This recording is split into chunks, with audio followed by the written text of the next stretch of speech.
بسم اللہ الرحمن الرحیم الحمدللہ رب العالمین والصلاة والسلام علی خاتم النبیین والمرسلین رب اشرح لی صدری ویسر لی امری واحلل عقدۃ من لسانی یفقہوا قولی اما بعد۔ ایک اور واقعہ بہرحال ہم دیکھتے ہیں قرآنی سے، اور یہ وہ اس نبی کا ہم واقعہ لیں گے جو انسانوں کی طرف بھیجے گئے پہلے رسول تھے۔ اور میں سمجھتا ہوں نبی اور رسول کا فرق تو ہم سمجھ ہی گئے۔ تو آدم علیہ السلام نبی تھے، ان کے بعد اور بھی لوگ آئے بیچ میں، ٹھیک، لیکن قرآن میں یا حدیث میں یہ انبیاؤں کی ترتیب نہیں ملتی جو 25 انبیاء ہیں کہ کس ترتیب میں آئے، سیکوینس کیا تھا، کرونولوجیکل آرڈر، تاریخی اعتبار سے کون پہلے پھر کون اس کے بعد کون اس کے بعد۔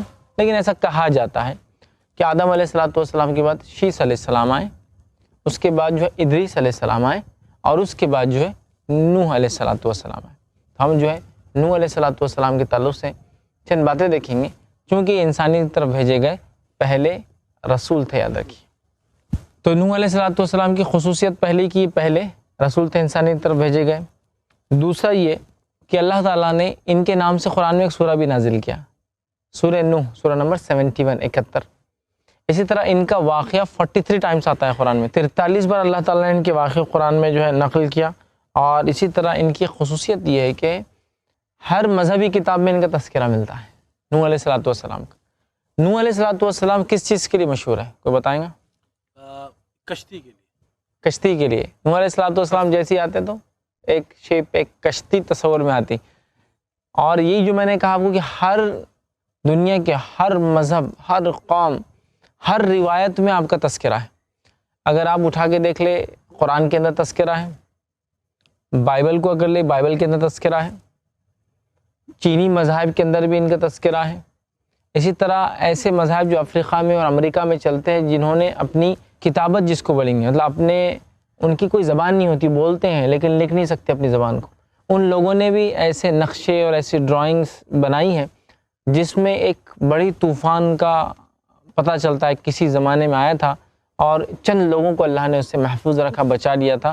تو ریڈ انڈینز جس کو کہتے ہیں، اسی طرح آسٹریلین جو قومیں ہیں، جو یوروپین نہیں جو ابھی جمع ہوئے، بلکہ وہ جو وہاں کے رہنے والے نیٹو لوگ ہیں، مقامی لوگ ہیں، ان میں ایسے واقعات پتھروں پہ انہوں نے نقش نگار کیے اس کی کیسا سا کسی زمانے میں ہوا تھا۔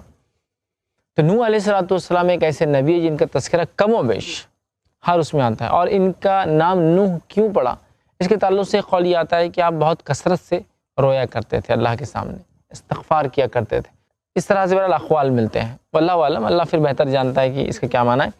لیکن ایک قول یہ بھی ملتا ہے کہ بہت کثرت سے رونے کی بنیاد پر ان کو نوح کہا گیا۔ تو آئیے ہم چلتے ہیں نوح علیہ السلام کے واقعے کو۔ شیخ، ان پہ کون سی کتاب اتری تھی؟ کیونکہ یہ رسول تھے، رسول تو جس پہ کتاب لکھی جاتی ہے۔ دیکھیے نوح علیہ السلام تو رسول تھے، لیکن ان پر کون سی کتاب اتری اس کی تفصیلات نہیں ہے۔ کتاب کون سی ہے اس کی تفصیلات نہیں، چونکہ کتاب آنا بھی رسول کی علامت ہے، تجدید کرنا شریعت میں بھی رسول کی علامت ہے، اسی طرح نئے احکامات لانا یہ بھی ایک رسول کی علامت ہے۔ جیسا عیسیٰ علیہ السلام توریت سے آگے کا جو نسخہ لا، مطلب رد کرنے نہیں آئے تھے توریت کو، وہ تصدیق کرنے آئے تھے، اور کچھ چیزوں کو جو پہلے یہودیوں پہ ان کی کرتوتوں کی وجہ سے حرام تھی اس کو حلال کرنے آئے تھے، لیکن پھر بھی وہ رسول ہے۔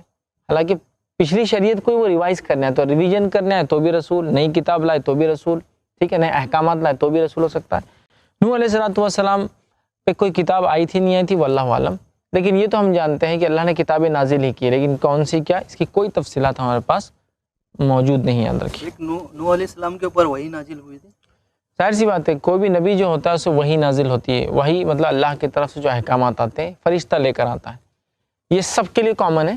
کتاب بھی آئی ہوں گی لیکن ہم اس کی تفصیلات نہیں جانتے کہ اس کتاب کا نام کیا تھا اور وہ کیسی تھی۔ نبی تو 1,24,000 سے زیادہ آپ نے بتائے، اور رسول اس میں سے بہت کم تعداد میں تھے۔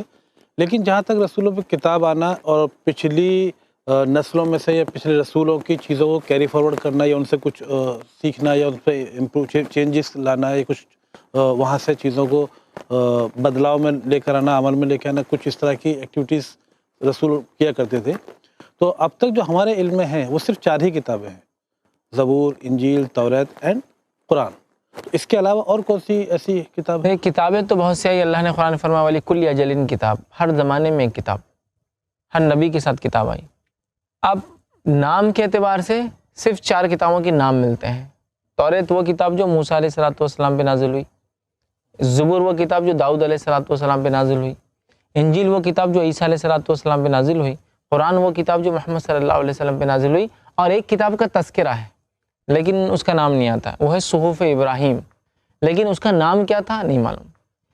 تذکرہ ایک کتاب کا، نام 4 کتاب کے، اور اس کے علاوہ ہر دور میں ہر زمانے میں اللہ نے کتابیں بھیجی، یاد رکھیے یہ بات ہمیں پتہ چلتی ہے۔ تو اب نوح علیہ السلام کا واقعہ تھوڑا سا ہٹ کر ہے، وہ اس اعتبار سے کہ انسانیت نے اب گناہ کرنا شروع کر دیے تھے، اور وہ گناہ جو سب سے بڑا جرم اور گناہ ہوتا ہے اللہ تعالیٰ کے معاملے میں اور شریعت اسلام میں، وہ گناہ انہوں نے شروع کر دیا تھا، اور اس گناہ کو مٹانے، اس کے خلاف کام کرنے اور حق اور سچ کو بتانے نوح علیہ السلام آئے تھے، اور وہ گناہ کیا تھا؟ شرک۔ اس لیے کہ شرک سب سے بڑا گناہ ہے۔ شرک کیا ہوتا ہے؟ شرک کا معنی ہوتا ہے شرکت، کمپنی، پارٹنرشپ، جس کو عام زبان میں کہیں گے، کسی اور کے آگے سجدہ کرنا، اللہ کی ذات میں کسی کو شریک کرنا، شامل کرنا، یہ تو شرک ہوا۔ پھر وہ شرک کے مختلف طریقے، چاہے سجدہ کر کے کرے، رکوع کر کے کرے، غیر اللہ کی منت مراد مانگ کے کرے، قسمیں کھا کر کرے، وہ ایک الگ چیز ہے۔ لیکن شرک کا معنی ہے پارٹنر بنانا، اس کے ساتھ شریک کرنا، یا اس کے علاوہ یا اس کے ساتھ کسی کی عبادت کرنا، اللہ کے ساتھ یا اللہ کے علاوہ کسی کی عبادت کرنا شرک ہے۔ تو یہ قوم نے شرک شروع کر دیا تھا۔ کون؟ نوح علیہ السلام جس قوم کی طرف آئے نبی بن کر، شرک شروع کر دیا تھا۔ اور اس تعلق سے صحیح ابن حبان کی ایک روایت ہے، اس روایت میں آتا ہے کہ 10 صدیوں تک، آدم علیہ السلام کے بعد 10 صدیوں تک، 10 جنریشنز تک انسانیت توحید پر تھی، ٹھیک ہے۔ 10 صدیوں کے بعد شیطان نے ان کو شرک کی طرف لے کے چلا گیا، اور نوح علیہ السلام جب آئے تو تب ان میں شرک تھا۔ اور شرک کیا تھا؟ شیطان نے آ کر ان کو بہکا دیا اور ان کو غلط راستے پہ لگا دیا، چونکہ شیطان کا مقصد کیا ہے؟ لوگ ہمیشہ کے لیے جہنم میں جائیں۔ اور شرک ایک ایسا جرم ہے، گناہ ہے، جو انسان کر کے اگر مر جائے بغیر توبہ کے تو وہ ہمیشہ ہمیشہ کی جہنم میں جلنے والا ہے۔ تو شیطان یہی چاہتا ہے ہم سے کیا کروائے؟ شرک۔ آدم علیہ السلام کے بعد 10 صدیوں تک کوئی شرک نہیں ہوا۔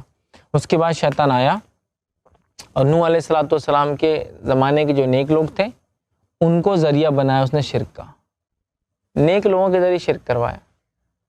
وہ کیسے ہوا؟ یہ کہ کچھ نیک لوگ گزرے نوح علیہ السلام کے قوم میں، مطلب ان سے پہلے، تو شیطان آیا اور لوگوں سے کہا رہے یہ بہت نیک لوگ ہیں، اللہ کے نیک بندے ہیں، جب یہ دنیا سے چلے جائیں گے، ٹھیک ہے، تو جب چلے جائیں گے یہ، تو تم کو کچھ نہ کچھ ان کی یاد آئے، تو کیا کرو، ان کی تصویریں بنا کے رکھ لو۔ کیوں یاد آئے؟ تاکہ ان کی یاد سے تم نیکی کرو۔ ویسے نہیں، اس نے کیا کیا؟ تصویر بناؤ، کہا پہلے تصویر بناؤ۔ تصویر بنانے سے کیا ہوگا؟ ان کی تصویر دیکھنا اور پھر نیکی کرنا۔ تو اس نے کیا کیا؟ سب سے پہلا جرم جو شرک لایا وہ تصویر کے ذریعے لایا دنیا میں۔ تو قوم نے کہا ہم کو تصویر بنانا نہیں آتی، شیطان نے واللہ میں بنا کے دیتا ہوں، اس نے تصویر بنا دی۔ اب لوگوں نے تصویر کو ٹانگ دیا گھروں میں، اور وہ تصویر کو دیکھ کے کیا کرتے تھے؟ وہ نیکی، یہ بہت نیک لوگ تھے نا، اب ہم بھی نیکی کریں گے۔ آپ صلی اللہ علیہ وسلم فرماتے اس کے بعد ایک نسل آئی دوسری والی، تو شیطان آ کر کہا دیکھو تصویریں تو مٹ جائیں گی، ان کے مجسمے بنا لو، اسٹیچوز بنا لو، پتلے، ٹھیک۔ تو انہوں نے کہا ہم کو تو نہیں آتا، شیطان نے کہا لاؤ میں بنا کے دیتا ہوں پتلے، ان نیک لوگوں کے پتلے بنا کے دے دیا، ہو گیا۔ یہ قوم بھی چلے گی، نسل، مطلب ایک جنریشن آئی تصویر والی، نیکی کرتے رہی تصویر کو دیکھ کے، سیکنڈ جنریشن آئی پتلے والی، پتلوں کو دیکھ کے اس نے نیکی کرتے رہے، مطلب مجسمے بنا دیا، آئیڈل بنا دیا اس کے آئیڈلس، اور اس کو دیکھ کے نیکی کرتے رہے۔ اس کے بعد آ کے اگلی جنریشن سے کیا کہا؟ یہ پتلوں کو لے جا کر راستوں میں لگا دو، چوراہوں پہ لگا دو، تو اس کو دیکھ کر کیا ہوگا؟ چلتے پھرتے نیکی یاد آئیں گی۔ اگلی جنریشن آئی، نصب کر دی کہیں بنا کے، اب وہ اسٹیچوز کو دیکھ رہے اور نیکی کر رہے، اور وہ مجسموں کو دیکھ رہے نیکی کر رہے۔ اب اس کے بعد جو نیکسٹ جنریشن آئی وہ بھول گئی کہ کیا یہ کیوں لگے ہوئے تھے۔ شیطان نے بولا ارے تم کو معلوم یہ کیوں لگے ہوئے؟ لوگوں نے کہا نہیں، ارے تمہارے باپ دادا اس کی عبادت کرتے تھے، اور لگی پھر قوم شرک کرنے میں۔ تو دیکھیے آپ، شرک کی شروعات شیطان نے، میں نے کہا نا شیطان سب سے ایکسپیرینسڈ ہے، 4 نسلوں کو اس نے ایکسپیریمنٹ کیا تو چوتھی کو بہکایا۔ پھر پہلی والی نے تصویر دیکھ کے نیکی کری، سیکنڈ نے اسٹیچوز دیکھ کر نیکی کرا، تھرڈ نے اسٹیچو لگا کے نیکی کرا، چوتھی جنریشن نے آ کے اسٹیچوز کی عبادت شروع کر دی۔ تو یہی کرتا ہے، وہ لوگوں کو شرک کی طرف لے جانا چاہتا ہے کسی بھی حال میں، یہ اس کا منشا ہے، وہ کبھی ہمارا خیر خواہ نہیں ہے، نیکی کا حکم تو دیا اس نے، لیکن اس میں بھی چال تھی اگلی نسلوں کو، چونکہ اس نے پلان کیا تھا یہ نیک لوگ ہیں اور ان کی تصویریں بنا کر میں شرک ایک دم نہیں کرا سکتا ہوں۔ اس سے ایک اور بات پتہ چلی، بہت اہم ہے آج کے دور کے لیے، کہ خام خواہ تصویروں سے بچنا چاہیے انسان نے۔ تو موبائل وغیرہ میں جو فوٹو لیتے ہیں شیخ، سب اس میں شامل ہو جائیں گے۔ خام خواہ ضرورت پڑنے پر ایک الگ چیز ہے، لیکن خام خواہ دیکھیے شیطان نے کیا کیا، پہلا جرم تصویر سے شروع کیا، خام خواہ مجبوراً ضروریات لوازمات جس کو بولتے ہیں کہ امپورٹنٹ ڈاکیومنٹس ہیں، آئی ڈی کارڈ، وہ ایک الگ چیز ہے، لیکن خام خواہ نہیں کرنا، اس لیے کہ پہلا جو شرک دنیا میں آیا وہ تصویر کے ذریعے گھسا ہے نا۔ تصویر کو دیکھ کے آدمی بولتا ہے یادگار رہیں گی، پھر اگلی بار یادگار ہو سکتا ہے وہ نیک انسان ہو تو پھر وہ لوگ اس کے نام سے بیچنا شروع کرے پرنٹ آؤٹ نکال کے کہ ان کی یادگار یادگار، اگلی نسل آئے پھر وہ تصویر گھر میں لگ جائے، اگلی نسل آئے اگربتی لگ جائے، اگلی نسل آئے پھول چڑھ جائے، اگلی نسل آئے بولے یہ ہمارے بڑے تھے اور ان کی عبادت شروع ہو جائے۔ وہ کس زمانے میں تصویر کا سلسلہ شیطان نے شروع کیا، لیکن آج تو تصویر کا سلسلہ اتنا عام ہو گیا ہے کہ ہر گھر میں اس چیز کا استعمال ہو رہا ہے۔ اور تصویر کے تعلق سے آپ کی حدیث بھی ہے کہ اس گھر میں فرشتے داخل نہیں ہوتے جہاں تصویر اور کتا ہوتا ہے نا۔ تو ویسے عموماً تصویر سے بچنا چاہیے، کھینچتے بھی مجبوراً تو ڈھک کے رکھنا چاہیے، چھپا کے رکھنا چاہیے اس کو ضرورت کے تحت۔ تو اب دیکھیے نوح علیہ السلام کے زمانے میں کیا ہو گیا، شرک آ گیا، سب سے بڑا جرم جو اللہ کی ذات میں انسان کر سکتا ہے، اس کی شریعت میں سب سے بڑا گناہ وہ کر لیا، اس لیے کہ اللہ تعالیٰ نے قرآن میں وعدہ کر دیا، سورہ نساء سورہ نمبر 4 آیت 48 میں، ان اللہ لا یغفر ان یشرک بہ ویغفر ما دون ذلک لمن یشاء۔ اس کا معنی ہوتا ہے اللہ تعالیٰ دوسرے گناہوں کو چاہے تو معاف کر دیں گا، لیکن شرک کو ہرگز ہرگز ہرگز معاف نہیں کرنے والا۔ اور سورہ مائدہ سورہ نمبر 5 آیت نمبر 72 میں کہا انہ من یشرک باللہ فقد حرم اللہ علیہ الجنہ، جس نے اللہ کے ساتھ شرک کیا اور اس پہ مر گیا، اگر زندہ ہے تو توبہ پورا موقع ہے، مر گیا فقد حرم اللہ علیہ الجنہ، اللہ نے اس کے لیے جنت کو حرام قرار دے دیا، ومأواہ النار، اس کا ٹھکانہ جہنم کی آگ ہے، وما للظالمین من انصار، اور ایسے ظالموں کو کوئی مددگار ہیلپر روز قیامت نہیں ملنے والا۔ تو شرک کرا دیا۔ اب ایسے مشرک قوم میں نوح علیہ السلام آئے اور آپ نے جو ہے دعوت کا کام جو ہے وہاں جو ہے شروع کیا۔ اللہ تعالیٰ دیکھیے قرآن میں کیا فرماتا ہے، اور ویسے تو بہت مقامات ہیں، میں نے کہا 43 بار واقع آتا ہے، ہم اتنے نہیں، ایک دیکھتے ہیں اس میں سے۔ اللہ تعالیٰ جو ہے نوح علیہ السلام کے تعلق سے سورہ اعراف سورہ نمبر 7 اور آیت نمبر دیکھیے آپ جو ہے 59 60 61 62 میں کیا فرماتا ہے، لقد ارسلنا نوحا الی قومه فقال یا قوم اعبدوا اللہ ما لکم من الہ غیرہ، کہ اللہ فرماتا ہے کہ ہم نے نوح کو ان کی قوم کی طرف بھیجا اور انہوں نے کہا اے میری قوم تم جو ہے اللہ کی عبادت کرو، اس کے علاوہ کوئی عبادت کے لائق نہیں، بندگی کے لائق نہیں، جھکنے کے لائق نہیں، منت مرادیں مانگنے کے لائق نہیں ہے۔ ٹھیک، تو اب کیا ہو گیا، آگے فرمایا انی اخاف علیکم عذاب یوم عظیم، اور میں اس چیز سے ڈرتا ہوں کہ تمہیں ایک دن سے میں تمہارے لیے ڈرتا ہوں جس دن تمہیں جو ہے بہت دردناک بہت بڑا عذاب ملے گا۔ مطلب اس دن سے، کون سا دن ہے یہ، روز قیامت، کہ اگر تم مر جاؤ میری قوم اور توحید پہ نہ رہو، شرک کرتے دنیا سے چلے جاؤ، تو تم بڑے عذاب میں رہو گے۔ آگے اللہ سبحانہ تعالیٰ فرماتا ہے قال الملأ من قومه انا لنراک فی ضلال مبین، تو ان کے قوم کے سرداروں نے اور بڑے لوگوں نے، اثر رسوخ ہولڈ رکھنے والوں نے کیا کہا، سرداروں نے من قومه انا لنراک فی ضلال مبین، ارے نو تم تو کھلی گمراہی میں دکھ رہے ہم کو۔ اور یہ بات یاد رکھیے، اب جتنے واقعہ اس کے بعد آئیں گے، ہر دور میں قوم کے سرداروں نے کبھی ایمان کو اور انبیاء کو نہیں مانا، آسانی سے نہیں مانا، وقت جانے کے بعد مانا۔ اور ہر دور میں سب سے پہلے ایمان لانے والے غریب لوگ تھے، مسکین لوگ تھے، پچھڑے ہوئے لوگ تھے، دبے ہوئے لوگ تھے، جن کو چھوٹا سمجھا جاتا، حقیر سمجھا جاتا، غریب سمجھا جاتا، وہ سب سے پہلے ایمان لائے۔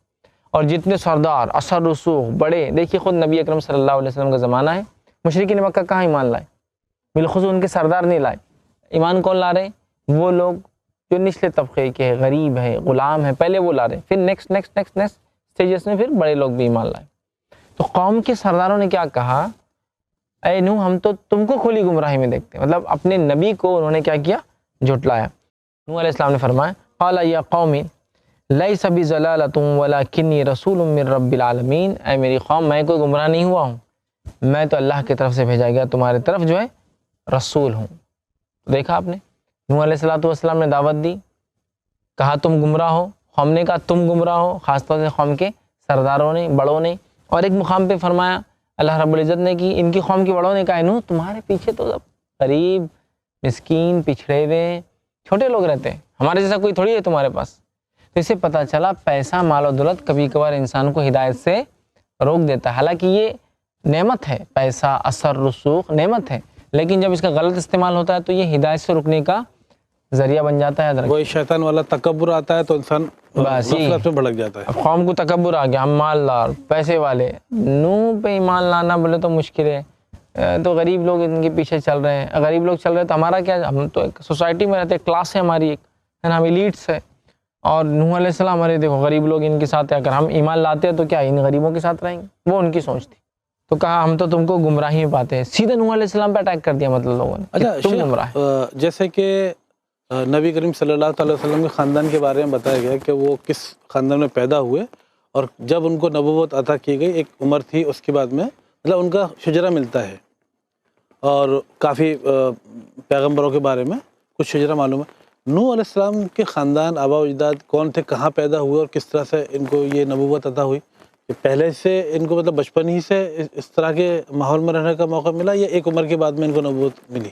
دیکھیے نوح علیہ السلام کا زمانہ اتنا قدیم ہے، اتنا پرانا ہے کہ یہ کہاں تھے، کون تھے، کس جگہ بھیجے گئے، اس کی کوئی تفصیلات نہیں، سوائے گمان کے، خیاس کے، اندازوں کے، کہ گیس ورک، یہاں آئے ہوں گے، یہاں کام کیا ہوں گا، لیکن کوئی یقینی طور سے نہیں بتا سکتا. بہت پرانی بات. کچھ لوگوں کا کہنا ہے کہ یہ کہیں نہ کہیں عراق یا اس کے اطراف کے علاقے میں آئے تھے. تو قرآن میں کتنی تفصیل ان کے بارے میں؟ قرآن میں یہ تفصیلات بالکل بھی نہیں. یہ ہے کہ قوم شرک میں تھی، یہ ہے کہ قوم کے بڑے ایمان نہیں لائے تھے، یہ ساری چیزیں، لیکن لوکیشنز، تمام ان کے آبا و اجداد کون تھے، تفصیلات نہیں. یہ بات تو طے ہے کہ آدم علیہ السلام کے بہت قریب، مطلب بہت قریبی آئے، نزدیک آئے ان کے فوراً بعد. کتنے بعد اس کی بھی کوئی تفصیلات نہیں. مطلب 10 صدیوں کے بعد تو ایمان والے تھے ہی، شرک نہیں تھا، لیکن 10 صدیوں کے بعد نوح علیہ السلام کب آئے وہ نہیں پتا. 10th جنریشن تک تو شرک ہوا ہی نہیں، اس کے بعد شرک شروع ہوا، پھر نوح علیہ السلام کبھی شرک، جب پوری قوم مشرک ہو گئی تھی تب آئے وہ. تو اس کا مطلب یہ کہ ایک لمبا عرصہ گزر گیا تھا. کتنا واللہ عالم، اللہ ہی بہتر جانتا ہے. تو قرآن جب آخری نبی محمد صلی اللہ تعالیٰ علیہ وسلم پر نازل ہوا تو اس میں جو واقعات بیان کیے گئے ہیں قرآن کے اندر، وہ بابا آدم علیہ السلام سے لے کر آپ تک ہیں. اس میں تو جتنے پیغمبر آئے اس میں جو تفصیل کچھ ہی کی ملتی ہے، اس میں تفصیل مطلب جیسے نوح علیہ السلام کے بارے میں مختصر بتایا گیا ہے، ان کا شجرہ بالکل نہیں ہے. تو بقیہ لوگ کب پیدا ہوئے، کہاں پیدا ہوئے، ان کے سب لوگوں کے بارے میں ڈیٹیل نہیں ہے اس میں. کچھ بھی ڈیٹیل نہیں ہوتی، اس لیے کہ اللہ تعالیٰ نے قرآن کو جو نازل کیا، قرآن کوئی تاریخ کی کتاب نہیں ہے لیکن اس میں تاریخ بھی ہے. قرآن کوئی سائنس کی کتاب نہیں لیکن اس میں سائنس بھی ہے. قرآن کو میتھمیٹکس کی بک نہیں لیکن اس میں میتھمیٹکس بھی ہے. تو اسی طرح اگر یہ تمام تفصیلات دے دیتا تو کتاب کا ریلیونس ختم ہو جاتا تھا. یہ تو نان ویریفائبل چیز ہے، مطلب اس کو تصدیق کیسے کریں گی بھی کیسا اگر اللہ دے بھی دیتا تھا، اور اس کی ضرورت بھی نہیں تھی. قرآن چونکہ ہدایت ہے اور وہ چنندہ باتیں قرآن ہائی لائٹ کر دیتا ہے جو انسانیت کی ہدایت کے لیے ضروری ہے. تو کون کہاں پیدا ہوا وہ اصل نہیں، اس کا پیغام کیا تھا وہ اصل ہے، اس نے دے دیا. تو یہ تفصیلات نہیں، بلکہ کچھ انبیاءوں کو تو خالی ایک بار نام آیا بس ہو گیا ہے نا. کچھ انبیاءوں کو صرف ایک ہی بار نام گزرا بس ختم، کچھ بھی نہیں. سمجھے آپ؟ تو تفصیلات نہیں ملتی ہے، بس اللہ بتانا چاہ رہا ہے کچھ چیزیں اس کے ذریعے کہ ان کی ہدایت یہ تھی، تم اس چیز کو سمجھ لو. جیسے یعقوب علیہ السلام سے لے کر ان کا شجرہ چلا 3-4 پیڑھیوں تک، تو اس اتنی لمبی نبوت کا جو سیریز تھی، باقی کسی اور نبوت نہیں ہو سکتا ہوں گی لیکن تفصیلات نہیں. ہاں لیکن یہ جو شجرہ ہے، جو ہے ابراہیم علیہ السلام، پھر ان کے بیٹے اسحاق علیہ السلام، ان کے بیٹے یعقوب علیہ السلام، ان کے بیٹے یوسف علیہ السلام، یہ ایک یونیک شجرہ ہے. مطلب 4 پیڑھی. ہاں، پڑ پوتا بھی سمجھ لیجئے، پڑدادا بھی نبی، دادا بھی نبی، والد بھی نبی، اور وہ یوسف علیہ السلام نبی تھے، ان کے والد اور ان کے مطلب وہ خود اگر بیٹے ہیں تو ان کے والد بھی نبی ہیں، ان کے دادا بھی نبی اور پردادا بھی نبی. تو یہ اسپیشل معاملہ ہے. لیکن بہت سارا ایسی تفصیلات ہمیں نہیں ملتی، نہ آرڈر ملتا ہے نہ تفصیلات.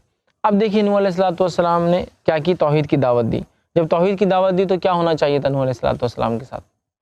توحید کی دعوت دیے تو لوگوں نے ان کے ساتھ برا عمل شروع کر دیا. کیوں؟ اس لیے کہ لوگ شیطان کے بہکاوے میں آ گئے تھے.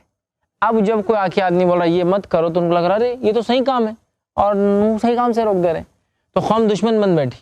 اور ہر چال چلی نوح علیہ السلام کے ساتھ، اتنی چالیں چلی، اور نوح علیہ السلام نے 950 سال 950 ایئرس تک دعوت دی۔ اب اللہ عالم ان کی عمر کیا رہی ہوں گی۔ اللہ نے کہا نوح نے اپنی قوم کو 1000 میں 50 سال کم دعوت دی، مطلب 950 ایئرس تک تو صرف کالنگ پیریڈ ہے، بلانے کا ہے، آؤ آؤ آؤ آؤ، اور اتنا بلایا کہ قرآن نے کہا کہ جب نوح علیہ السلام نے سورہ نوح کے اندر اللہ سے گزارش کی کہ اللہ میری قوم بات نہیں سنتی ہے، میں نے ان کو صبح اور شام پکارا، دن اور رات گیا، کھلے اور چھپے میں بات کی، اب یہ میرے کو دیکھتے ہیں تو منہ پہ کپڑا ڈال لیتے ہیں، کانوں انگلیاں ٹھوس لیتے کہ ارے اب آ کے وہی بات کریں گا، پھر سے توحید پر آؤ، شرک چھوڑ دو، توحید پر۔ تو 950 ایئرس 950 سال دیکھیے نوح علیہ السلام نے صرف اور صرف دعوت دی، قوم کو اللہ کی طرف بلایا، حق کی طرف بلایا، سچ کی طرف بلایا، توحید کی طرف بلایا، اور قوم ہے کہ کان میں انگلیاں ڈال رہی ہے، آنکھوں پہ پردے ڈال رہی ہے، ستا رہی ہے، تکلیف دے رہی ہے، اور ہر قسم کی اذیتیں۔ جیسا ہم نے دیکھا نا، انبیاءوں کو سب سے زیادہ تکلیف دیتے ہیں لوگ، کیوں؟ اس لیے کہ سب سے زیادہ نیک لوگ ہوتے ہیں، اور نیکی جتنی زیادہ ہو، ایمان جتنا زیادہ ہو، آزمائش اتنی زیادہ آتی ہے۔ تو اب دیکھیے 950 سال تک آپ نے یہ کام کیا، 950 ایئرس، لیکن اس کے بعد بھی قوم جو ہے ایمان نہیں لائی سوائے چند لوگوں کے۔ اچھا ایمان نہیں لائی، اور اس کے برعکس کیا کہا معلوم؟ نو جاؤ وہ چیز لے کے آؤ جس کا وعدہ کرتے تم۔ انبیاء کیا کہہ رہے ہیں؟ میں تمہارے لیے ڈرتا ہوں ایک بڑے دن کے عذاب سے۔ تو قوم کیا بڑی، جاؤ لے کے آ جاؤ عذاب۔ تو قوم نے ایمان لانا تو دور، نوح علیہ السلام کو دعوت دی کہ لاؤ وہ چیز جو تم بول رہے ہو، مطلب تم بول رہے نا شرک کرنے سے اللہ کا عذاب آئے گا، تو پھر جاؤ وہ لے کر آؤ، عذاب لاؤ، بلاؤ اس عذاب کو۔ الٹا چیلنج کرنا شروع کر دیا، چیلنج کر رہے کہ لاؤ نا وہ عذاب تم بول رہے، تو آ رہا کیوں نہیں عذاب؟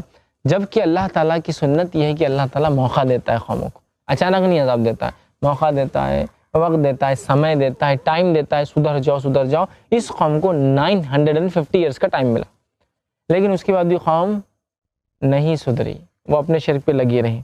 اب جو ہے قوم نے کہا کہ لاؤ جو تم مانگتے ہو، تو اللہ تعالیٰ نے ان کو ایک عذاب دیا، پھر ایک عذاب دیا، اور قرآن میں اللہ سبحانہ تعالیٰ نے فرمایا، اور یہ جو آیت ہے سورہ عنکبوت کی آیت نمبر 14 کا ایک حصہ، اللہ نے فرمایا فَأَخَذَهُمُ الطُّوفَانُ وَهُمْ ظَالِمُونَ، تو نوح علیہ السلام کی قوم پہ اللہ نے طوفان بھیج دیا، اور وہ اپنے نفس پہ ظلم کرنے والے تھے۔ تو ان کو جو عذاب آیا کس شکل میں آیا؟ طوفان کی۔ ہر قوم کو عذاب مختلف شکلوں میں آتا ہے، طوفان کی شکل میں، زمین کے پھٹنے کی شکل میں، زلزلوں کی شکل میں، پہاڑ کی گرنے کی شکل میں، بادل کے پھٹنے کی شکل میں، بارش کی شکل میں عذاب آتا ہے، یہاں طوفان کی شکل میں عذاب آیا، ٹھیک۔ اور بہت سارے مفسرین یہ لکھتے ہیں کہ نوح علیہ السلام کی جو قوم تھی تب تک انسانیت ایک ہی جگہ رہتی تھی، مطلب ابھی انسانیت دنیا میں پھیلی نہیں تھی، انسانیت ایک کنبہ اور ایک قبیلہ اور ایک ہی جگہ رہتی تھی۔ ابھی وہ شہر اور بستیاں آج جیسا ہم دیکھتے ہیں گلی گلی اور گاؤں گاؤں ہے راستوں میں، ایسا نہیں تھا، انسانیت کسی ایک جگہ یہ شاید بسی ہوئی تھی، واللہ عالم، پھر اللہ بہتر جانتا ہے، لیکن یہ اتنا ابتدائی دور تھا جس دور کے اندر انسانیت بٹی نہیں تھی، ابھی ایک ہی جگہ، ایک ہی کنبے میں ایک ہی جگہ رہ رہے سارے لوگ، اور وہ قوم پر طوفان کا اللہ تعالیٰ نے عذاب دیا، یاد رکھیے۔ اور اسی سے تو یہ نوح علیہ السلام کا واقعہ مشہور ہے، کشتی اور طوفان، وہ ساری چیزیں، ٹھیک ہے۔ اب کیا ہو گیا کہ نوح علیہ السلام کی جب قوم نہیں مانی، تو اللہ رب العزت نے جو ہے حکم دیا نوح علیہ السلام کو کہ قوم تو بولی لاؤ آؤ نوح، جس کا وعدہ کر رہے تم لے کے آؤ، ہم ڈرنے والے نہیں ہیں، لا لو وہ چیز۔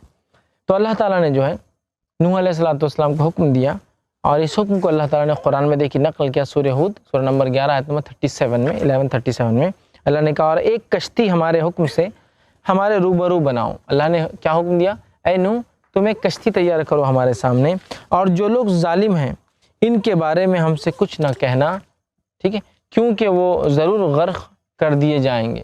آپ ایک کشتی بنائیے اور ظالموں کے بارے میں ہم سے کچھ مت کہنا، اس لیے کہ یہ ظالم لوگ جو ہے غرق کر دیے جائیں گے۔ تو نوح علیہ السلام کو اللہ تعالیٰ نے بتا دیا کہ اب طوفان آئیں گا، تم ایک کشتی بنا لو، اور کشتی بناؤں گے تو باقی سارے لوگ ڈوب جائیں گے سوائے ایمان والوں کو چھوڑ کر، تم پر جو ایمان لائے باقی سب ڈوبنے والے اس کے اندر، اور جب وہ ڈوبیں گے ہم سے دعا مت کرنا کہ ان کو بچا لو، وہ عذاب ہے اللہ کا اور اس میں وہ سب جانے والے، بات بتا دی۔ دیکھیے اللہ تعالیٰ نے جو ہے نوح علیہ السلام سے وحی بھیجی، اور وحی بھیجنے کے اللہ تعالیٰ کے کئی طریقے ہیں۔ ایک طریقہ وحی بھیجنے کا یہ ہے کہ اللہ فرشتہ بھیجتا ہے، وہ آ کے حکم دیتا ہے۔ ایک طریقہ وحی دینے کا یہ ہے کہ اللہ سیدھے کلام کرتا ہے، جیسا موسیٰ علیہ السلام سے کلام کیا۔ ایک طریقہ یہ ہوتا ہے کہ اللہ کبھی نبی کو بلا کر وحی دیتا ہے، جیسا نبی اکرم صلی اللہ علیہ وسلم کو آسمان میں بلا کے دیا۔ ایک طریقہ وحی کا یہ ہوتا ہے کہ اللہ تعالیٰ نبی کو خواب دکھاتا ہے اور اس کا خواب سچا ہوتا ہے. ایک طریقہ وحی کا یہ ہوتا ہے کہ اللہ نبی کے دل میں بات ڈالتا ہے, احساس خود بخود بات آتا ہے, اور وہ بھی جو ہے وحی ہوتی ہے. نبی اکرم صلی اللہ علیہ وسلم کے تعلق سے قرآن کا وما ينطق عن الهوى ان هو الا وحی یوحى, نبی اپنے دل سے کوئی بات ہی نہیں کہتے, وہ جو بھی کہتے وہی ہوتی ہے. وہ تو دل میں بات آنا یہ بھی وہی ہے, نبی کا خواب یہ بھی وہی ہے, فرشتے کا لے کر آنا بات یہ بھی وہی ہے, نبی کو رب نے بلانا یہ بھی وہی ہے, نبی سے سیدھی بات کرنا یہ بھی وہی ہے. تو اب نوح علیہ السلام کو یہ تو پتہ ہے کہ وہی آئی, لیکن اب کیا کوئی اسپیسیفک طریقہ ہوا ہوگا؟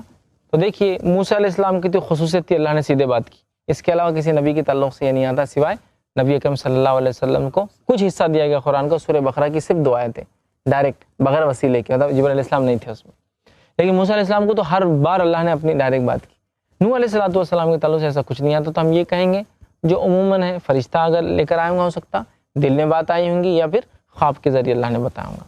ٹھیک ہے, تو اللہ نے یہاں دیکھیے کیا کہا کہ ہم نے جو ہے ان کو جو حکم دیا کہ وہ کشتی بنا لے, اور جب طوفان آئیں گا ڈوبنے والوں کے بارے میں کوئی دعا مت کرنا. اب جب نوح علیہ السلام کشتی بنانے لگے تو لوگ ہنسنے لگے, کیونکہ آپ کی بستی سمندر سے بہت دور تھی. کہ اب دیکھو نوح اب تک تو دعوت دے رہے تھے, بات تو تھی, اب نیا کچھ تو بھی کرے, کشتی بنا رہے. اب آپ سوچئے کوئی انسان جو ریگستان میں بیٹھا ہے اور وہاں وہ کشتی بنا رہا ہے, تو کوئی بھی کہے گا یار تم ہوا کیا, کشتی بنا رہے ریگستان میں, کریں گے کیا, پانی نہیں ہے, تو ہنسیں گے. اب قوم پریشان, قوم نوح علیہ السلام کو جھوٹا بول رہی ہے, تم تو جھوٹے ہو, اب کشتی بنا رہے ہو تو مذاق اڑا رہی, تمسخر کر رہے, کشتی بنا رہے, بڑا پتہ نہیں کیا کر رہے. دیکھو نوح جو ہے جس کو کہیں گے اب تو عقل سے بھی مارے گئے کہ دیکھو نعوذ باللہ سمجھ بھی نہیں رہی, کشتی تعمیر کرے, لیکن اللہ کا حکم تھا. قوم نے بولا اللہ عذاب, طوفان لاؤ, طوفان لاؤ. نوح علیہ السلام کو اللہ نے کہا جاؤ کشتی بناؤ, پھر اب ان کو وہ چیز دیں گے ہم جس کا ڈیمانڈ کرنے. نوح علیہ السلام نے شروع کر دیا وہ کام جو اللہ نے ان کو حکم دیا, قوم نے شروع کر دیا وہ کام جو اس کا تھا تنگ کرنے کا, ارے دیکھو کشتی بنا رہے, کشتی بنا رہے, کشتی بنا رہے. اس طرح کی باتیں بہرحال ہونے لگی. اچھا شیخ, جو کشتی کا واقعہ جس میں آتا ہے قرآن میں یہ شاید واقعہ ملتا ہے, تو کیا اس کشتی کی لمبائی چوڑائی کا بھی کچھ اس میں میجرمنٹ ہے اس کا؟ دیکھیے کشتی کتنی بڑی ہوں گی وہ تو نہیں پتا, یہ ڈیٹیل نہیں ہے اس میں. اس کی کچھ ڈیٹیل جو ہے توریت کے اندر جو آج کے زمانے کی بائبل اس میں آتی ہے, لیکن اس کو ماننا بالکل درست نہیں ہوگا. اس کی وجہ یہ ہے کہ جو توریت میں جو تذکرہ ہے وہ اتنا چھوٹا ہے کہ 80 ہاتھ لمبی, 80 ہاتھ بولے تو آپ اندازہ لگا لیجیے کتنا ہوگا, 1 ہاتھ بولے تو 1.5 فٹ کا ہوتا ہے, تو 80 ہاتھ لمبی ہے نا, مطلب 120 فٹ لمبی, اور 30 ہاتھ چوڑی. ٹھیک ہے, 30 ہاتھ چوڑی مطلب 45 فٹ چوڑی, اور 3 فلور کی, 1 2 3. یہ بہت چھوٹا تذکرہ ہے. کیوں میں بول رہا ہوں, اللہ رب العزت نے جب یہ طوفان کا وہ کیا اور کشتی کا حکم دیا, جب کشتی بن گئی تو کہا ہر جوڑا جو جانوروں کا ہے سب کا ایک جوڑا اندر لے لو کشتی میں. ٹھیک ہے, تو جو جانور آج ہمیں دکھ رہے ہیں یہ اسی کشتی میں سوار ہو گئے تھے اور بچ گئے. اسی لیے میں نے بھی کہا, اور بہت سارے مفسرین کہتے ہیں کہ یہ انسانیت ایک ہی جگہ ہوں گے اس سمے میں, اس زمانے میں, اور جب طوفان آیا تو پوری دنیا میں آ گیا ایک ساتھ, سب لوگ ختم ہو گئے اور پھر سے انسانیت نئے سرے سے چالو ہوئی. اسی وجہ سے نوح علیہ السلام کا ذکر ہر مذہب کی کتاب میں ملتا ہے, کیونکہ سب کا لنک وہیں جا کے ملتا ہے. قرآن میں نوح کا, توریت میں نوح ہے, اور بہت ساری سنسکرت کی کتابوں کے اندر ان کا نام جو منو آتا ہے, وہی نوح, منو, نوح. ٹھیک, اور سب کے تعلق سے کشتی, پانی اور انسانیت کی نسل ان سے چلی, سب یہی بولتے ہیں, سب یہی بولتے ہیں. تمام مخلوقات کا ایک ایک پیر اس میں تھا, اس میں وہ بھی تھا, انسان بھی تھے جو بچ گئے, جانور سارے انسان مر گئے, سارے جانور مر گئے. اب کون بچا؟ جو کشتی میں سوار تھا, مطلب کشتی نوح جس کو بولتے, سفینہ نوح بولتے ہیں نا عام طور سے. تو بہرحال ہم دیکھ رہے تھے نوح علیہ السلام کی قوم نے ایمان نہیں لائی اور کہا کہ وہ جس کا تم وعدہ کر رہے نوح, مطلب عذاب کا, وہ لے کر آؤ. اللہ رب العزت نے کہا کہ اے نوح آپ کشتی بنا لیجئے. نوح علیہ السلام جو ہے کشتی بنانے میں لگ گئے. قوم تعجب میں تھی, پریشان تھی کہ بڑی عجیب بات ہے کہ نوح علیہ السلام ایسے علاقے میں جو کہ سمندر سے کافی دور ہے, ایک کشتی تیار کر رہے ہیں. کشتی کافی بڑی رہی ہوں گی اس لیے کہ اللہ رب العزت نے ہر جانور کا جوڑا لینے کا حکم دیا. جو تذکرے کشتی کے جو ہمیں ملتے ہیں کتنی بڑی ہوں گی کیا ہوں گی اس کی کوئی تفصیلات موجود نہیں ہیں. بائبل میں کچھ تفصیلات ہیں لیکن وہ اعتبار کے لائق نہیں کہ اتنی چھوٹی کشتی رہی ہوں گی جس میں ہر قسم کے جانور کے جوڑے آئے. بہرحال بہت بڑی رہی ہوں گی واللہ عالم، مطلب اللہ ہی بہتر جانتا کتنی بڑی رہی ہوں گی. اور یہ تو قرآن نے کہا کہ ہر قسم کے جوڑے کو لینے کا حکم دیا. مطلب جو بھی جانور ہوں گے اب اندازہ لگائیے، اب 2 ہاتھی اگر ہو جائیں، بے شمار نسلیں ہیں جانوروں کی. نر مادہ 2 ہاتھی بھی ہو تو کتنی جگہ لے لیتے ہیں. تو پورا مطلب ہر جانور کا لینے کا حکم دیا، پرندے اور ساری چیزیں، اور سارے جانور اس میں سوار ہو گئے.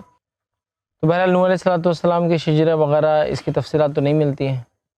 کشتی اور کشتی کی تفصیلات بھی بہرحال نہیں ملتی ہے کہ کس طرح سے تھی کیا تھی. اسی طرح جو ہے اللہ تعالیٰ نے کشتی کا حکم دیا اور نوح علیہ السلام نے بنا دیا. بس اتنی بات ہے جو ہم جو ہے اس واقعے سے بہرحال جان سکتے ہیں. اور قوم اپنی سرکشی سے باز نہیں آ رہی تھی. قوم کا دعویٰ یہ تھا کہ بھائی لے آؤ جو چیز تم وعدہ کرتے ہو نوح کہ ایسا ہو جائے گا یہ ہوگا.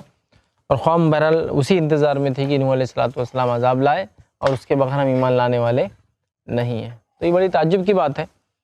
اچھا شیخ، اس میں جو ہے اپنا نوح علیہ السلام کی بیوی اور بچوں کا بھی واقعہ کہیں آتا ہے؟ ان کے بیوی بچوں کا واقعہ بھی چلتا ہے اس کے اندر. آگے انشاءاللہ عزیز ہم دیکھیں گے کہ ان کے خاندان میں جو ہے ان کا بیٹا ایمان نہیں لایا.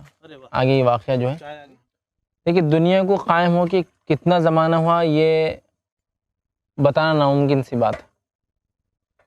سائنسی اعتبار سے سائنس یہ کہہ رہی ہے کہ جو سب سے پرانا انسانی ڈھانچہ ملا ہے، جانوروں کا تو بہت ہی مطلب لمبی تاریخ ہے، جو انسانی ڈھانچہ ملا ہے وہ 30 لاکھ سال پرانا ہے انسانوں کا. اور اگر جانوروں میں لے تو جانوروں میں ڈائناسور وغیرہ یہ جو اللہ کی مخلوق تھی سمجھ لیجئے، ان کو بھی 65 ملین ایئرز پہلے یہ ختم ہوئے. مطلب 65 ملین ایئرز بولے تو آج سے سمجھ لیجئے 650 کروڑ سال پہلے یہ ختم ہوئے. اس سے بھی پہلے سمندری کچھ جانور، مچھلیاں، ان کے بھی کچھ جس کو ہم کہتے ہیں ایسی چیزیں جو زمین کے نیچے دفن ملی، وہ 280 سے 300 ملین ایئرز مطلب 30 کروڑ سال جو ہے پہلے کے ملتے ہیں. تو دنیا بن کے کتنے سال ہوئے ممکن نہیں ہے بتانا. صحیح تاریخ معلوم نہیں کسی کو. ہو ہی نہیں سکتا، ممکن ہی نہیں. اچھا یہ بھی ہو سکتا ہے کہ دنیا پہلے بن چکی ہے، جانور وغیرہ ہوں گے، انسان بعد میں آئے ہوں گے. اللہ بہتر جانتا ہے. لیکن اللہ بہتر جانتا ہے، اس لیے ہم بہت زیادہ اس میں اگر جائیں گے تو شاید کبھی ہم نتیجے تک نہیں پہنچیں گے. بائبل یہ کہتی ہے کہ دنیا بن کے 4000 سال ہوئے، جو کہ بالکل غیر سائنسی اعتبار سے غیر سائنٹیفک ہے. اس لیے کہ ہمارے پاس تو ایسے بھی تعمیرات ہیں جو 4-4 5-5 ہزار سال پرانے ہیں، جن کو تعمیر ہو کے 5500 سال 6000 سال ہو چکے ہیں کنسٹرکشن ہو کے.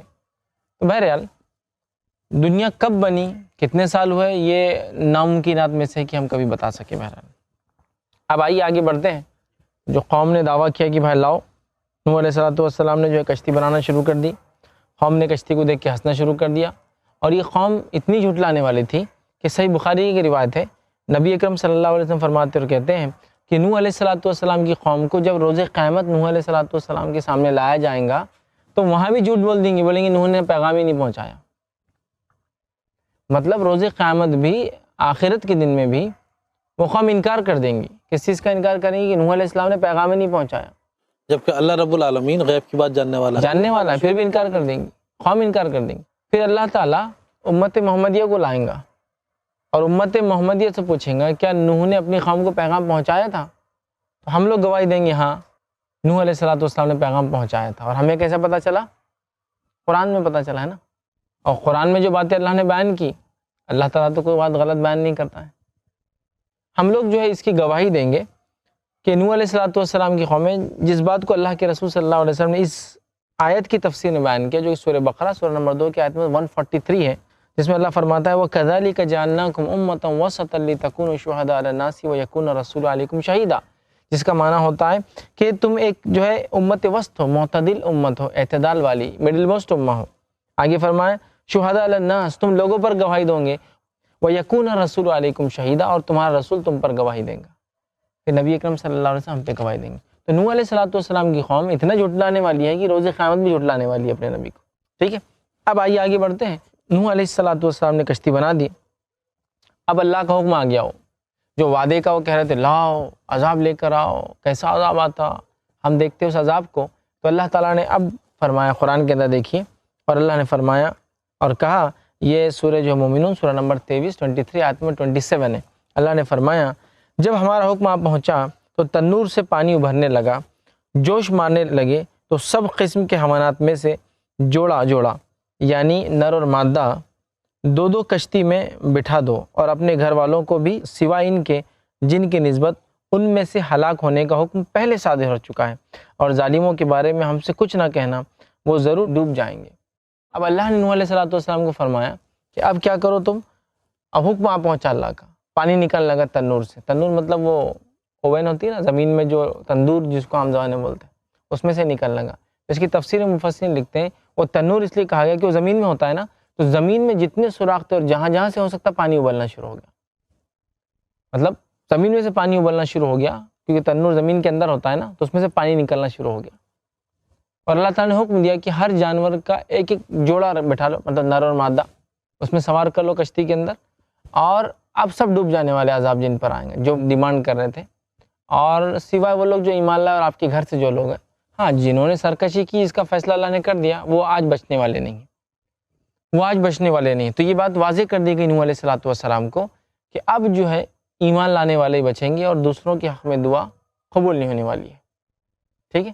اور پھر پانی ابلنے لگا یاد رکھیے، اور ہر طرف سے پانی جو ابل کے نکلنے لگا، مطلب زمین سے، تنور سے مراد زمین سے، اور اتنے شدت سے وہ پانی نکلا اور اتنی بڑی شکل لے لیا، تو بہرحال پانی نکلنے لگا، اور پانی نکل کے طوفان آیا، مطلب آسمان سے برسنے لگا اور طوفان والا ماحول بن گیا، اور اتنی بڑی بڑی موج آئی کہ اللہ رب العزت نے اس موج کے تعلق سے کہا کہ جیسے کہ وہ پہاڑ ہو، مطلب موج اتنی بڑی آ رہی تھی، موج سمجھتے ہیں نا ویوز جو آتی ہے پانی میں، تو پانی اتنا نکلا اور اتنا طوفانی ماحول بن گیا کہ وہ پہاڑ کی اتنی بڑی ویوز، اب ایک چھوٹا موٹا پہاڑ بھی لے لیں آپ تو 30 40 50 فٹ 100 فٹ کا تو ہوتا ہی ہے، اتنی بڑی بڑی آنے لگی، مطلب وہ کتنا شدید طوفان ہوگا انداز لگائیے کہ زمین سمندر بن گیا سمجھ لیجیے، ہر خطہ دنیا کا پانی میں بھر گیا، پانی ہر جگہ سے ابلنے لگا، ٹھیک ہے، زمین سے نکلنے لگا، آسمان سے برسنے لگا، اور طوفانی شکل آ گئی،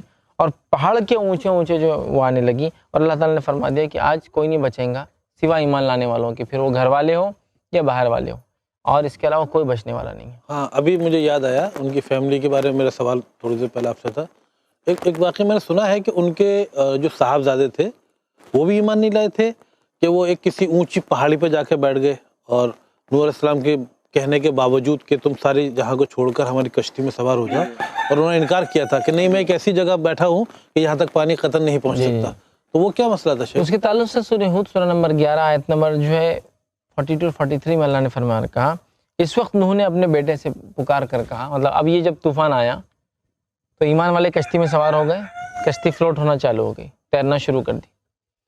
اب نوح علیہ السلام کا بیٹا ایمان نہیں لایا تھا، اب نوح علیہ السلام اس کو پکار رہے ہیں، تو اپنے بیٹے کو پکارا جو کہ کشتی سے الگ تھا کہ بیٹا ہمارے ساتھ سوار ہو جاؤ اور کافروں میں شامل نہ ہونا، تو اس نے کہا کہ میں بہت اونچی پہاڑ پہ چلا جاؤں گا اور اس کا سہارا لے لوں گا، وہاں تک موج نہیں آئیں گی۔ انہوں نے کہا کہ آج اللہ کا عذاب سے کوئی بچ نہیں سکتا، تم کشتی میں آ جاؤ، لیکن اس نے نہیں مانا، مگر جس پر اللہ کا رحم ہو اس کے علاوہ کوئی بچنے والا نہیں ہے۔ اتنے میں دونوں کی ابھی بات ہی چل رہی تھی، ایک لہر آئی اور وہ بھی پانی کے اندر ڈوب گیا۔ نوح علیہ السلام کا بیٹا بھی ایمان نہیں لایا تھا۔ تو ایک بات اس میں یہ پتہ چلتی ہے کہ ہمارے باپ دادا جو بھی ہو، کتنے ہی متقی، کتنے ہی پرہیزگار، کتنے ہی ولی اللہ ہو، لیکن اگر ہمارے اعمال درست نہیں ہوں گے تو ہم ایک نبی کے گھر میں بھی پیدا ہوں گے تو کچھ فائدہ نہیں ہونے والا ہے۔ مطلب اعمال جو انسانی خود کے ہوں گے وہی اس کو ان سب چیزوں سے حفاظت میں رکھ سکتے ہیں۔ اعمال ہی سب سے اصل ہے۔ نبی اکرم صلی اللہ علیہ وسلم کی حدیث ہے، جس کو اس کے نام اعمال نے پیچھے چھوڑ دیا اس کا حسب نسب اس کو آگے نہیں لے جا سکتا کہ میں یہ خاندان سے ہوں، میں وہ خاندان سے ہوں، اس سے کوئی فائدہ نہیں پہنچے گا، ایکچوئل وہ اعمال ہے۔ تو جس کے اعمال نے اسے پیچھے چھوڑ دیا اس کا حسب نسب آگے نہیں لے جائیں گا۔ تو اب نوح علیہ السلام کا بیٹا ایمان نہیں لایا، آپ کے سامنے ایک بڑی موج، لاٹ جس کو بولیں گے، آئی، اور نوح علیہ السلام کا بیٹا اس میں چلا گیا، بات نہیں مانا، اور وہ جو ہے پیچھے رہنے والوں میں تھا، ایمان نہیں لایا تھا۔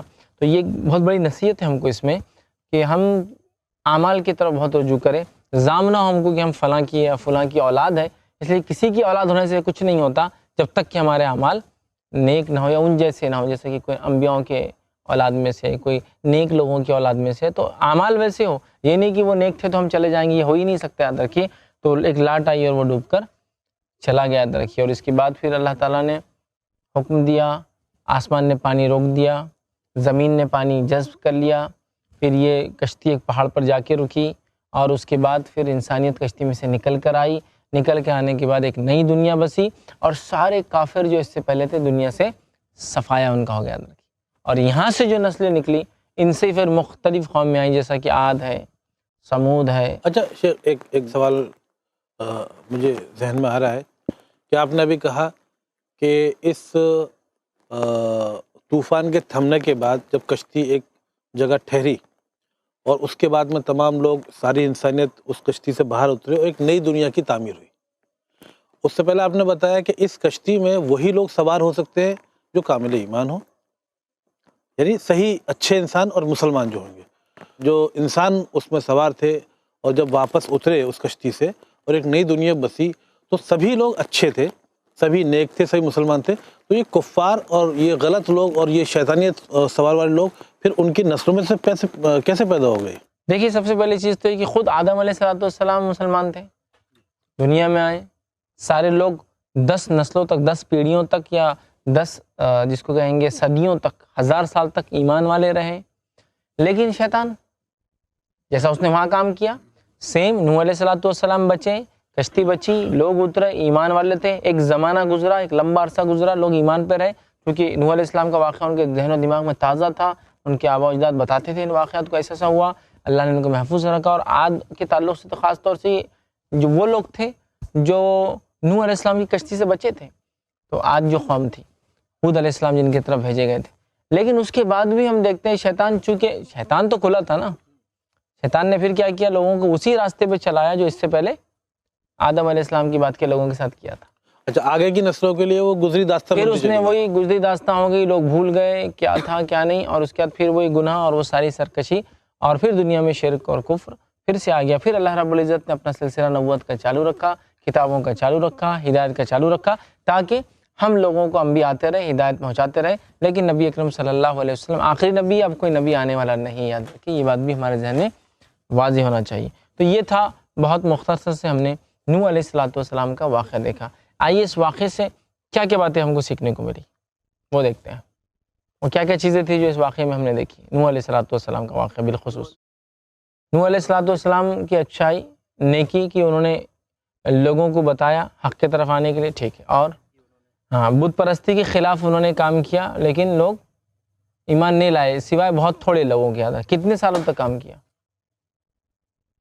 950 سال۔ 950 سال۔ تو اس سے نوح علیہ السلام کی ایک ذاتی صفت کیا پتہ چلتی کہ انہوں نے، یہ تو ان کا تبلیغی وقت تھا، اس سے پہلے کی زندگی اور بعد کی زندگی کے بارے میں اللہ ہی بہتر جانتا ہے۔ وہ تو تھی، لیکن ان کی ذاتی ایک صفت پتہ چلتی ہے اس سے، 950 سال تک دعوت کا کام کیا، کہ ان کا خود کا جو اعتماد تھا وہ کامل ایمان تھے، اور اپنا توحید پر عمل کرتے تھے۔ اور ایک چیز پتہ چلتی، 950 سال تک ایک آدمی نے کام کیا اور لوگ ایمان نہیں لائے، اس کو تکلیف پہنچا رہے، تو اس میں کیا چیز ہوں گی جس بنیاد پہ اس نے اتنے دن برداشت کیا؟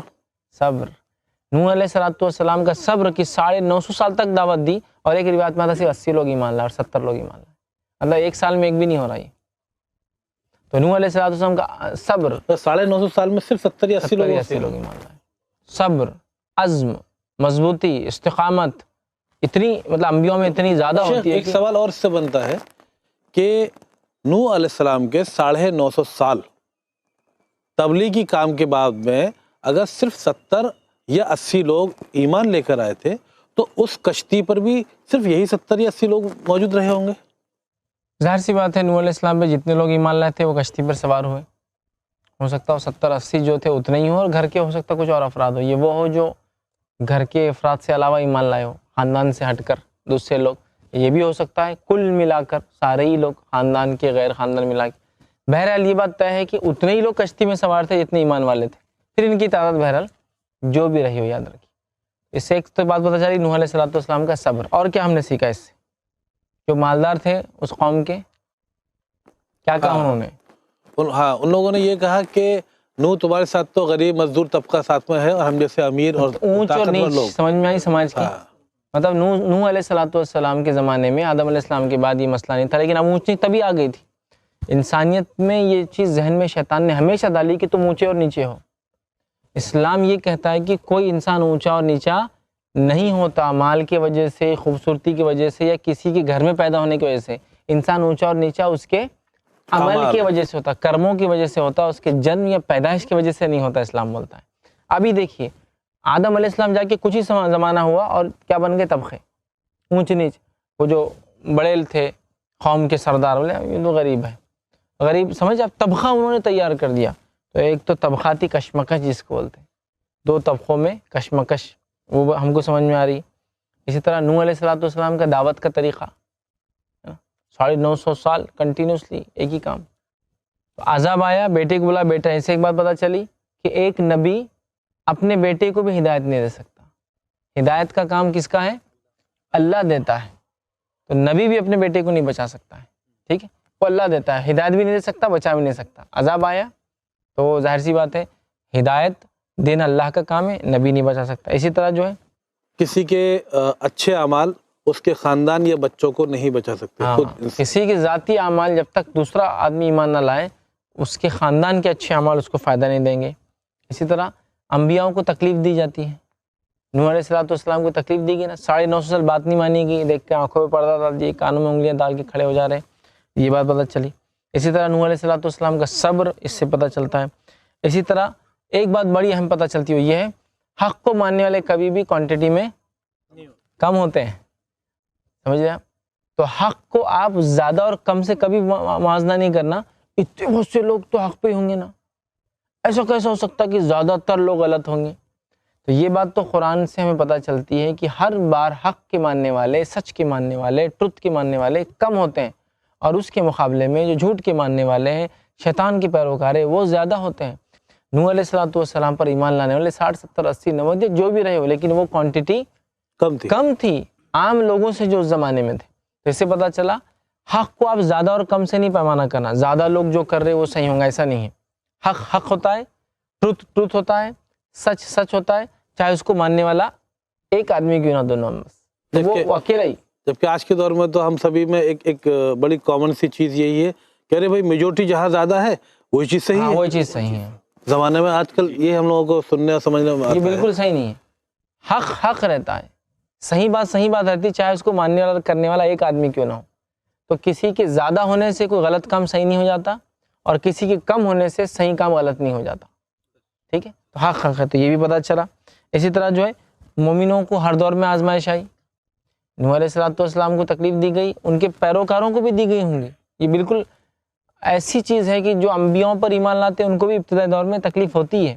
نبی اکرم صلی اللہ علیہ وسلم پہ ایمان لانے والے صحابہ کو یہی ہوا، بہت تکلیف پہنچی، ٹھیک ہے؟ اسی طرح جو ہے بری صحبت کا انجام بھی ہم دیکھ رہے ہیں۔ نوح علیہ السلام کا بیٹا بری صحبت میں تھا کافروں کے، نتیجتاً وہ بھی جو ہے پانی میں ڈوب کے ہلاک ہو گیا۔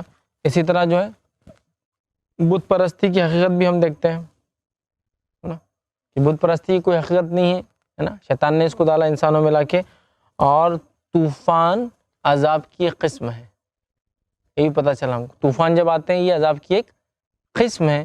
یہ ساری باتیں اس واقعے سے بہرحال نوح علیہ السلام کے ہم کو جو ہے پتہ چلی۔ تو یہ ایک اور واقعہ تھا جو ہم نے دیکھا نوح علیہ السلام کا، کہ کیسے اللہ تعالیٰ نے اپنے اس نبی کو بھیجا اور انہوں نے کیسے دعوت دی، کیسے صبر کیا، کیا کیا انجام ہوا، قوم نے کیا کیا، اللہ نے پھر اس کے بدلے میں کیا کیا، اور انشاءاللہ عزیز نوح علیہ السلام کو دنیا میں بھی اس کا اجر اللہ تعالیٰ نے دیا، اور آخرت میں تو انشاءاللہ عزیز ضرور اپنے نیک بندوں کو اللہ اجر دیتا ہی ہے۔ دیکھیے یہ بات تو طے تھی کہ آدم علیہ السلام کی قد بھی ہم نے دیکھا 90 فٹ تھا، عمریں بھی ان لوگوں کی لمبی ہوتی تھی۔ اس کے بعد قد بھی چھوٹا ہونا چالو ہو گیا، انسان کی عمریں بھی کم ہونا چالو ہو گئی، اور آپ وسلم فرماتے ہیں میری امت کا جو ہوگا وہ 60 سے 70 کے بیچ میں عمریں رہیں گی، یہ ایوریج ایج رہیں گی۔ ہاں آج کل تو قد بھی کم ہو گیا اور عمر بھی کم ہو گئی ہے، ٹھیک ہے، تو اس زمانے میں ہوتے تھے. اور اسی لیے ایک روایت میں آتا، صحابہ نے جب یہ واقعہ سنے، وہ علیہ الصلوۃ والسلام 950 سال، ہاں، تو انہوں نے سوچا رہے نیکی میں کتنے آگے بڑھ گئے یہ لوگ، عمر لمبی تو نیکی زیادہ کرنے کا موقع. اسی لیے اس امت کو کم عمر میں زیادہ نیکی کرنے کے لیے ایک چیز دی گئی. وہ کیا ہے؟ کم عمر میں زیادہ نیکی کر لو. تم بھی پرانے واقعہ سن رہے ہو، تم وہ لوگوں نے اتنی نیکی کی، تم بھی کم عمر میں زیادہ نیکی کرو. کیا چیز دی گئی ہم کو؟ ایک رات دی گئی ہم کو، وہ ہے شب قدر. شب قدر، شب قدر ہمیں دی گئی اس لیے کہ شب قدر کی ایک رات کی عبادت 1000 مہینوں سے افضل ہے. 1000 مہینوں سے افضل ہے. 1000 مہینوں کو اگر سالوں میں تبدیل کرے تو 83 سال اور 4 مہینے ہوتے ہیں. 83 سال 4 مہینے. تو اگر ایک انسان نے ایک رات پالی تو 83 سال کا ثواب، 2 راتیں پالی اگر موٹا حساب لگا تو 160 سال کا ثواب، 10 راتیں پالی تو 830 سال کا ثواب، 20 راتیں پالی ہے نا تو 1660. اب ایسا حساب لگا تقریباً 60-70 سال کی عمر میں اگر 20-30 راتیں بھی آدمی پا لیتا ہے تو الحمدللہ اس کا ملٹیپلیکیشن. اگر ان کی عمریں لمبی تھی اور انہوں نے نیک اعمال کیے تو ہماری کم عمروں کو بھی اللہ نے ملٹیپلائی کر دیا شب قدر کے ذریعے، جو کہ کم عبادت کو بھی زیادہ ثواب میں بدل دیا. وہ کب آتی ہے؟ رمضان کے آخری عشرے کی تاخراتوں میں. یہ کوئی ایک فکس رات نہیں ہے. تو آخری عشرے کی تاخراتیں کیا؟ 21، 23، 25، 27 اور 29. صرف ایک رات نہیں، 27. 5 کو ہم کو جاگنا ہے. اور نبی اکرم صلی اللہ علیہ وسلم تو پوری 10 راتیں جاگتے تھے یہ آخری عشرے میں، اور اپنے گھر والوں کو بھی اٹھاتے تھے. ہو سکتا ہے آج تاخرات ہے، عبادت کر لو، ہو سکتا ہے شب قدر ہو.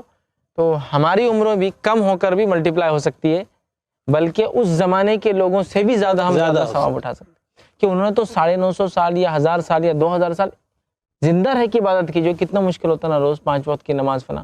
ہم کو تو 60 سال کی عمر ہے، شب قدر پانا اور ملٹیپل ٹائم ثواب پاتے جانا اللہ سے کہ 83 سال اور 83 سال اور 83 1000 مہینوں سے افضل ہے. مفسر لکھتے ہیں 1000 مہینوں سے افضل سے مراد منیمم 1000 منتھس کا تو ثواب ہے، اس سے زیادہ کتنا وہ اس کے انٹینسٹی اور نیت پر ہے کہ کس شدت سے اللہ کی عبادت کرتا ہے. ٹھیک ہے، تو ہمیں مایوس ہونے کی ضرورت نہیں ہے کہ پچھلے لوگوں کی عمریں زیادہ تھی، ہماری عمریں بھی کم میں ہم ملٹیپلائی کر سکتے ہیں. اچھی اپورچونیٹیز اللہ نے ہمارے لیے رکھی ہیں الحمدللہ. تو یہ واقعہ ہم دیکھ رہے تھے نوح علیہ السلام کا، جو پہلے رسول تھے انسانیت کی طرف بھیجے گئے اور جنہوں نے 950 سال اپنی قوم کو دعوت دی، لیکن قوم ایمان بہرحال نہیں لائی. ایمان لانے والوں کو اللہ نے کشتی کے ذریعے بچا لیا، اور جو ایمان نہیں لائے بہرحال وہ غرق آب ہوئے، پانی میں ڈوب کر جو ہے ہلاک اور برباد ہوئے.